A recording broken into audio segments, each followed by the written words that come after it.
Láka vás investícia do nehnuteľnosti? Teraz prichádza vaša príležitosť.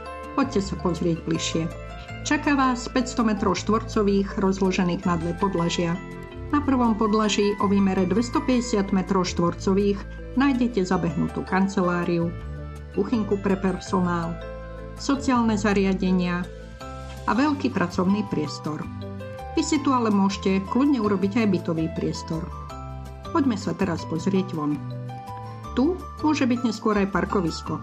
Teraz dom vyzerá takto. A čo poviete na túto premenu? Páči sa vám? Druhé podlažie domu je 250 m2 nepopísaného plátna. Priestor na 2 byty. Teraz to tu vyzerá ako na stavbe, ale môže tu byť aj kuchyňa. A opäť priestor, ktorý môžete zmeniť napríklad aj na takúto spálňu. Tento priestor čaká iba na vaše šikovné nápady a druhú šancu. Ak už teraz v hlave budujete a vyberáte farby, poďte sa pozrieť naživo.